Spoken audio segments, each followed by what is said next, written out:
في 7 ديسمبر سنة 2025 في أب اسمه ستيفن عرض لقطات متاخدة من كاميرا المراقبة الموجودة في أوضة نوم، واللي كان مخلي الأب ده قلقان جدا إن الأوضة دي بنته الصغيرة بتلعب فيها كتير. هتقولوا لي طب وإيه المشكلة؟ هقول لكم إن العيلة بقالها فترة بعيدة عن الأوضة دي وبتحاول إن هي تتجنب تقعد فيها تماما، وده بسبب الحاجات المرعبة اللي بتحصل فيها، واللي كان واحد منها اللي حصل لستيفن في الفيديو الجاي ده. ستيفن بيقول إنه لما صور الفيديو ده كان قاعد لوحده تماما في الأوضة، وده اللي حصل.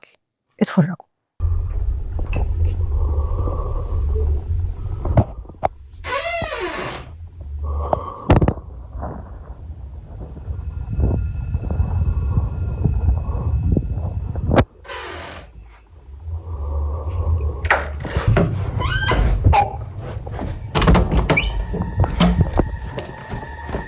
الباب بيفتح بطريقة متقطعة قبل ما مرة واحدة يقفل، بس قبل ما يقفل النور كان قفل لوحده، كوبس النور نزل لوحده وطفى النور في الأوضة، وبعدها الباب اتقفل على طول. وبصراحة ده شيء مرعب جدا، لأن احنا مش بس بنشوف كوبس النور بينزل، لا ده احنا بنسمع صوته كمان.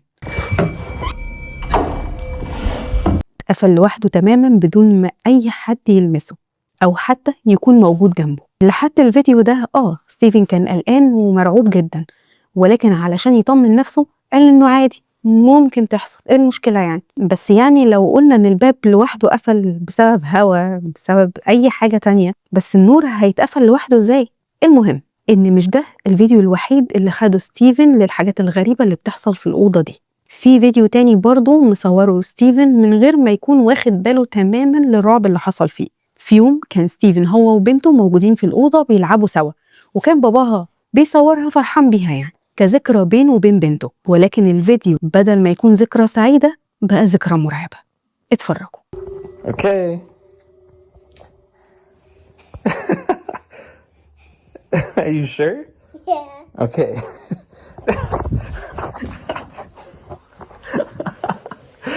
That one hurt. Okay, you want me to make buckets now? Yeah. Let's do it. I'm gonna catch it. Oh, you want to catch it and then put it? Okay. Okay. Oh. Yeah. Yeah. I'm gonna catch it. Oh, you want to catch it and then put it? Okay. Okay. Oh. Yeah. Yeah. Yay! Yeah!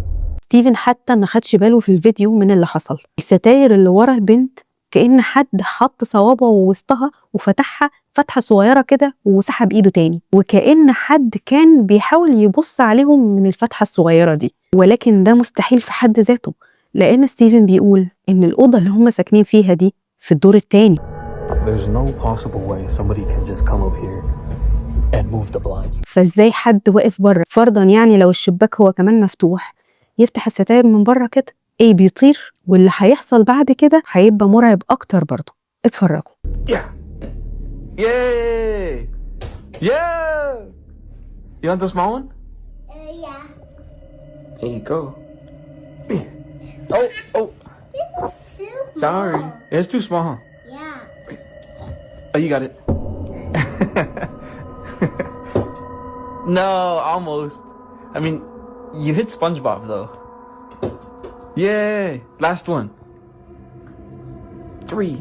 ستيفن في الحتة اللي فاتت دي قرر انه يعمل فيديو يرعبنا فيه اكتر ويشرح الموضوع اكتر، وكأن اللي حصل ده مش مرعب كفاية. شوفوا رأيه ايه. I just want to bring up security footage, POV from when it happened. I'm just gonna zoom in and you just tell me what you see. Oh, you got it. There are no fingers. There are no fingers in the middle of this. Nobody's moving the blinds. ستيفن متأكد ان في حاجة مش طبيعية، حاجة مرعبة هي اللي بتتصرف التصرفات دي. ستيفن لسه مكمل يتصور هو وعيلته فيديوهات وذكريات جميلة، ولحد دلوقتي ما نزلش اي مقاطع رعب تانية حصلت له خلال الايام الاخيرة. ممكن تكون الاحداث دي قلت او حتى بطلت تحصل خالص. انتوا ايه رأيكم؟ الفيديو الجاي ده اتصور الشهر اللي فات ديسمبر سنة 2025. صوره واحد اسمه مولينا جافير، ليه صفحة على انستجرام بس بينزل فيها سفرياته، فيديوهاته مع أهله، حاجات زي كده ما فيهاش رعب يعني. بس المقطع اللي نشره ده بالذات مرعب لأقصى درجة، مختلف تماما عن الفيديوهات اللي بيصورها. مولينا بيقول إن الفيديو ده كان جوه مستشفى، وهو قاعد كده منتظر تحت خالص في المستشفى، من تحت سمع كده زي صوت غريب، واعتقد إن الصوت ده جاي تحديدا من العربية اللي راكنة قدام المستشفى. فركز كده مع العربية وبص فيها، لقى شيء غريب جوه العربية تحديدا في الكرسي بتاع الراكب اللي جنب السواق. الغريب بقى في الموضوع ان العربية دي مركونة بقالها فترة موجودة في المكان ده. اتفرجوا بقى كده على مهلكم وركزوا كويس.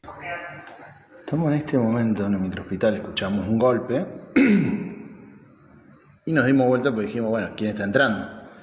Cuestión de que no hay nadie atrás nuestro.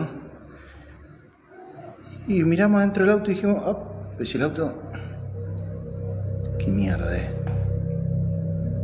Lo peor de todo es que no queremos salir. O sea, no, un miedo, la puta madre. Lo peor de todo es que se mueve adentro del auto y no hay nadie. O sea, ahora vamos a ir a controlar el auto. Pero parece como si fuese un reflejo.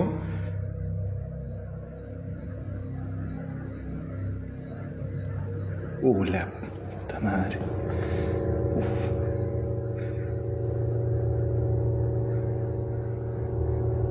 No.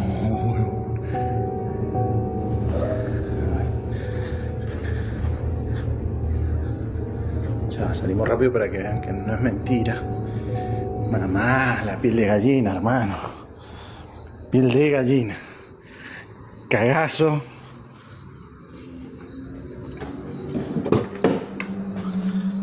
Nadie. Nadie. Yeah.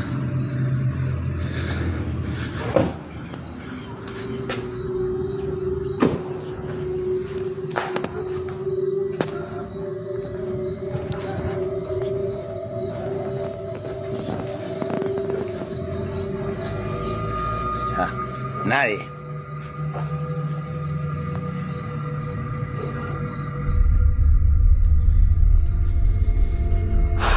Un montón. Es un montón. Mierda.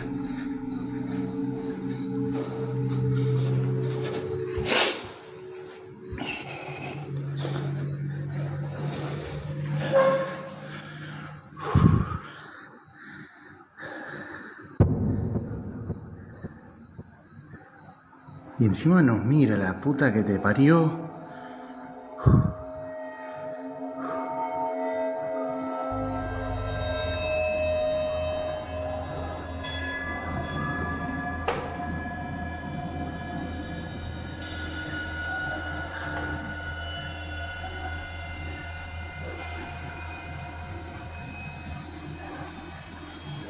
No, chavo.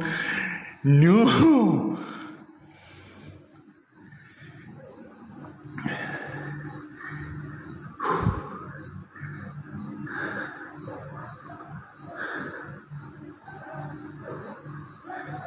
desapareció. في الأول افتكر إن في حد يعني بيهزر معاه بيرخم عليه، فراح بص جوه العربية وبص كويس على فكرة، ما لقاش فيها أي حد. وبما إن اللي ممكن يستخبى يعني ويكون مش واضح قوي هيبقى في المقعد الخلفي، بص فيه كويس، تقدروا تبصوا انتوا كمان كويس، مش هتلاقوا فيه أي حد. طبعا اترعب، خاف. المهم راح قعد مكانه وقال يمكن أنا بيتهيألي، يمكن ده نوع من البارادوليا. البارادوليا ده اللي هو عارفين كده باختصار، يعني عارفين لما نكون قاعدين في أوضة ضلمة وفي غسيل كده محطوط على الكرسي فنبص عليه نفتكر ان في حد قاعد على الكرسي. العقل يعني بيهيئ لنا في المواقف اللي احنا بنكون متوترين فيها او خايفين فيها، قاعدين في ضلمه قاعدين متوترين، بيهيئ لنا عقلنا ظهور اشكال غريبه كده. ممكن يكون ده نوع منها، بس ما اعتقدش، لان البارادوليا حتى لو احنا معتقدين كده الحاجات اللي بنشوفها بتكون ثابته غالبا مش بتتحرك، لكن الحاجه اللي جوه العربيه دي كانت بتتحرك بشكل واضح جدا وتظهر وتختفي. فانتوا ايه رايكم؟ هل يا ترى ممكن للعقل البشري والكاميرا كمان تصور حاجه زي دي وتكون بارادوليا ولا لا؟ ودي فعلا حاجه مرعبه. اكتبوا لي في التعليقات. لو وصلتوا لحد هنا ما تنسوش تعملوا سبسكرايب ولايك، ويلا بينا نكمل المقاطع. الفيديو الجاي من مطعم في اريزونا، الفيديو ده اتاخد من كاميرا المراقبة الموجودة جوه مخزن الأطعمة الموجود في المطعم. المطعم اوريدي كان فاتح وفي ناس وشغال، ولكن المخزن ده كان لوحده في الفترة دي. فكاميرا المراقبة كشفت حاجة حصلت مرعبة جدا. اتفرجوا. Doing the till this morning. Look at that. Oh, what? Right there. No, wait. It gets Oh my better. It God. gets better. That's not it. It gets better. Look up here. What is that? Right there. Yeah. What? Serious, bro? Yep. Remember the bar this morning, Susie? I showed you Yes. that demon rabbit from hell. No, wait. Look. Is that a face right there, guys? No, look. Oh my God! It just moved. It just moved. It literally. Watch it. Get your eyes on it. See? Ew. See? I told you. Dude, that's scary. I know, It's literally right? gone. I think it's pretty cool, actually.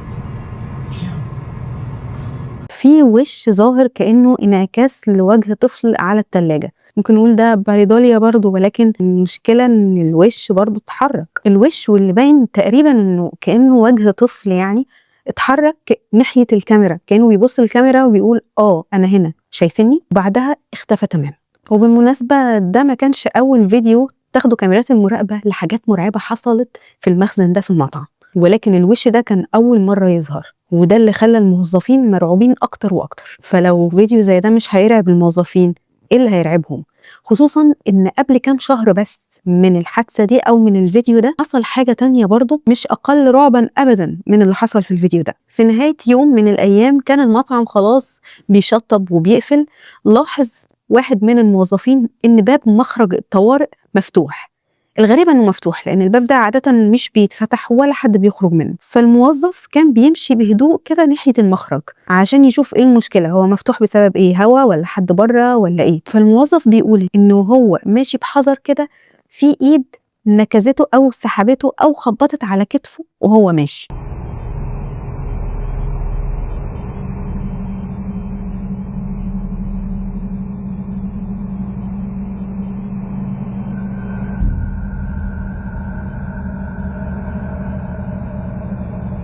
أخدتوا بالكم من الإيد اللي طلعت خبطت على كتف الراجل، نكزته نكزة كده؟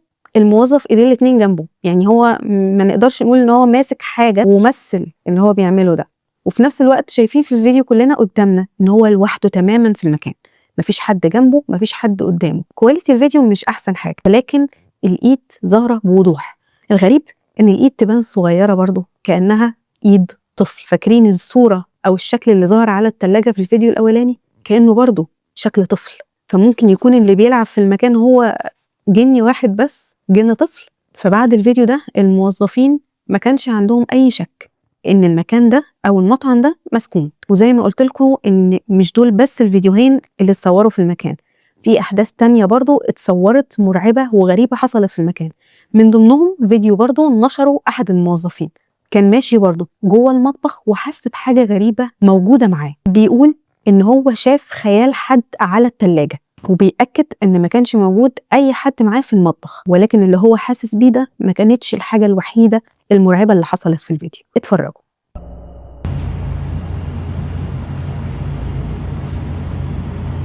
Bro.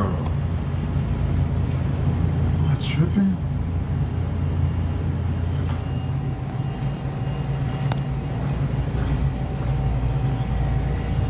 The hell is that?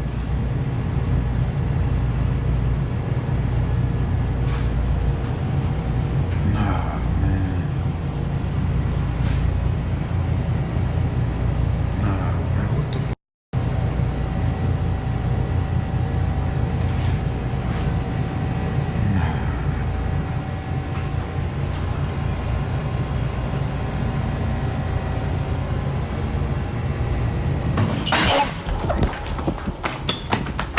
والموظف ماشي بيحاول يشوف انعكاس الشخص اللي موجود في التلاجة ده، واللي ممكن جدا يكون بارادوليا، لان انا شخصيا مش شايفة اي حاجة على التلاجة. ولكن اللي حصل بعدها مرعب كفاية، وبيأكد ان هو فعلا ما كانش لوحده في المطبخ. في ضرفة مكسورة اتفتحت مرة واحدة كأن حد مسكها فتحها جامد لبره، وحصل ده وهو قريب جدا منها. يعني هو لو كان بس على قرب خطوات بسيطة من جنب الضرفة دي كان ممكن فعلا وهي تتفتح في وشه، تتهبد، تعمل له مصيبة. فيا ترى اللي بيحصل في المطعم ده كله ايه؟ ويا ترى اللي بيشوفوه الموظفين ده ناجم بس عن الخوف ولا فعلا في ظاهرة غير طبيعية؟ الفيديو الجاي صوره جوي ويلسون، أب لأسرة عايشين بسعادة في ساكرامنتو كاليفورنيا. بيقول إن هو عايش في البيت ده بقاله سنين، وخلال السنين دي كلها ما حصلوش أي حاجة غريبة، ولكن خلال الفترة الأخيرة بيقول إن في بينه وبين جاره اللي جنبه مشاكل بس من نوع غريب شوية. جوي بيقول هو ما يعرفش مين جيرانه بالمناسبة، يعني ما حاولش إن هو يبني علاقات بينه وبينهم، ولكن هو بيقول إن في ست عجوزة بتحاول تتلصص عليه من بين النباتات أو الشجيرات الصغيرة الموجودة بين بيتها وبيته، ومش مرة ولا اتنين، هو بقاله كذا مرة بيشوفها كأنها بتحاول تقرب وتبص كده عليهم. وبعد ما حصل ده كذا مرة الموضوع بقى مربك بالنسبة له، فاتصل بالشرطة علشان يشوفوا ايه الموضوع، لأنه اعتقد إنه ممكن يكون ده مش جار ولا حاجة، وإن ده ممكن يكون واحد شارد أو هوملس يعني، وموجود أو عايش في المنطقة دي ومحدش حاسس بيه غيره، أو ممكن يكون مثلا واحد عقله مش واعي، أو راجل واحد أو واحدة كبيرة في السن ومش عارف هو بيعمل ايه.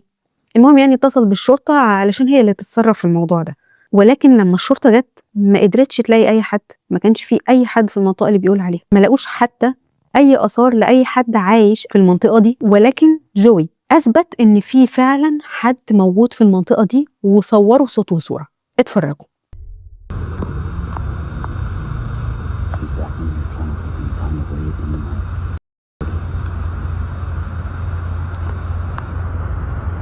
Do you see her? Look at that face. Oh my god. It's right. Dude, how scary is that? Oh my god, dude.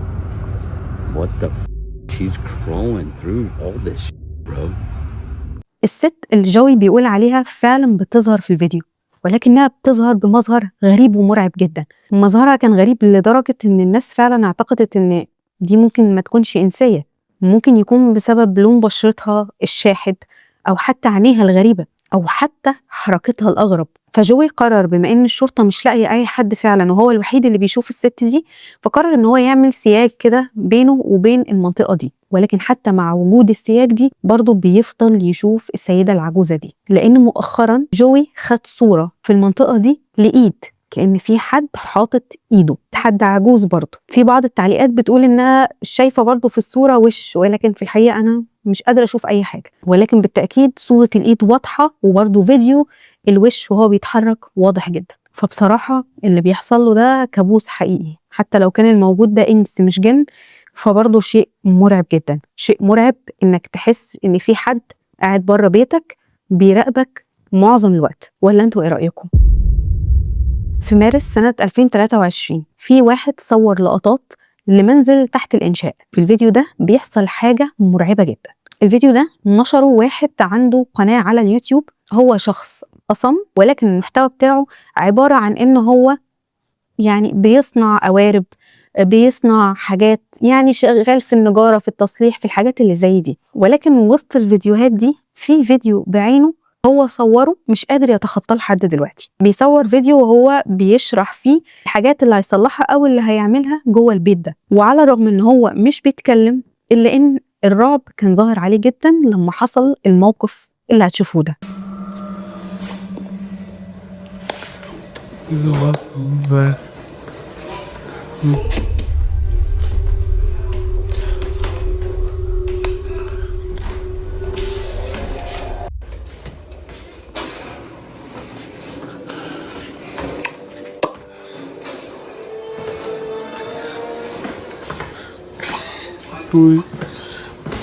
Please.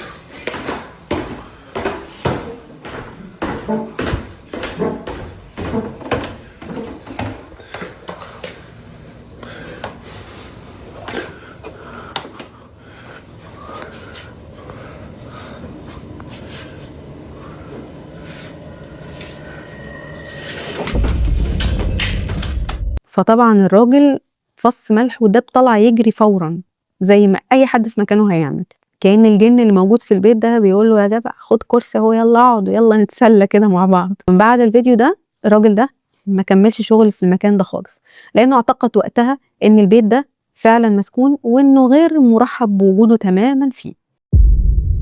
في الفيديو اللي جاي واحد بيسكن في شقة واخدها لسه مأجرها جديد، ولكن من أول يوم راح سكن هناك وفي سلسلة من الظواهر الغير طبيعية بتحصل له في الشقة دي. يسمع أصوات غريبة، يشوف حاجات غريبة، حاجات بتتحرك بشكل غير طبيعي لوحدها، يعني شوية الحاجات اللي احنا عارفينها اللي بيعملها سكان العالم الآخر. فقرر في مرة إنه يصور حاجة من الحاجات الغريبة اللي بتحصل له دي علشان ينزلها للناس، عشان قال يمكن يكون غيري عنده حلول للي بيحصل لي ده وأقدر أوقفه، وده اللي سجله. اتفرج. Guys, so I moved here in around July. And, at least I think about it was like last week I moved in. And half of his face, but it looked like white ghostly. I don't know what it is, but very weird. It was very weird. But then all of a sudden, it's just crazy. Oh snap! What the heck? What the heck? Hello?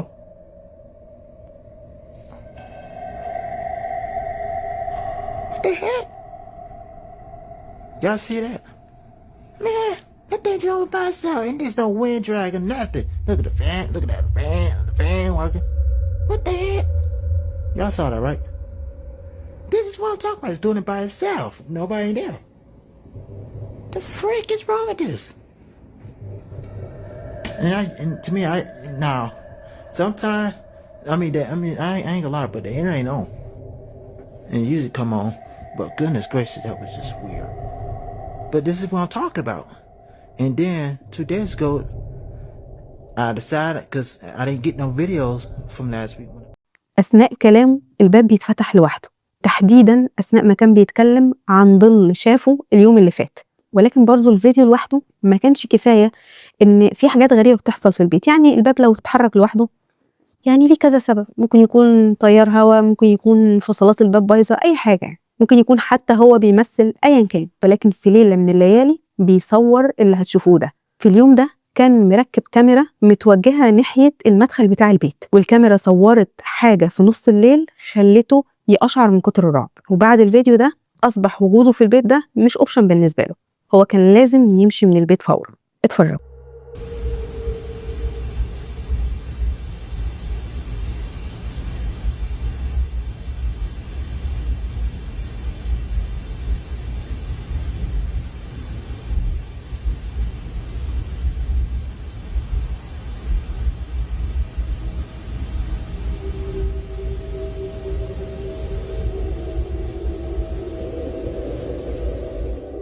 في البداية ممكن تكونوا ما خدتوش بالكم، ولكن في الزاوية اللي على الشمال بتشوفوا حاجة بتتحرك كأنها إيد بتدخل وتخرج، وكأن في حد واقف باصص براسه كده وحاطط إيده ساندها على الجدار، وبيختفي بعدها بثواني. ودي صورة للجدار وهو مش موجود فيه حاجة، والجدار وهو موجود عليه الكائن ده. اللي خوف الراجل ده أكتر إن فعلا هو ده الظل للكيان اللي هو كان بيشوفه عادة في البيت، بس هو كان بيشوفه لوحده، ودلوقتي هو موثق وجوده على الفيديو. وشكله كده فعلا ساب البيت خالص وراح سكن في مكان تاني، لان من بعد الفيديو الاخير ده الراجل ده بطل ينزل فيديوهات تاني، فواضح كده ان هو ما بقاش موجود في البيت تاني. وما تقولوش ان الراجل ده ممكن يكون يعني مفيك الفيديوهات دي كلها، وهو ان هو عاملها عشان يشتهر مش اكتر، وعلشان الراجل ده القناة بتاعته او الاكاونت بتاعه مش موجود عليه غير الفيديوهين دول بس، فلو كان عايز يشتهر كان اشتهر بسببه. وبس لحد هنا يكون خلص الفيديو بتاعنا وخلص المقاطع بتاعتنا. لو عجبكم الفيديو وعجبتكم المقاطع متنسوش تعملوا سبسكرايب ولايك، متنسوش برضو تكتبوا رأيكم في الفيديو وايه اكتر مقطع فيهم عجبكم او رعبكم، واستنوا فيديو جديد وحلقة جديدة. سلام.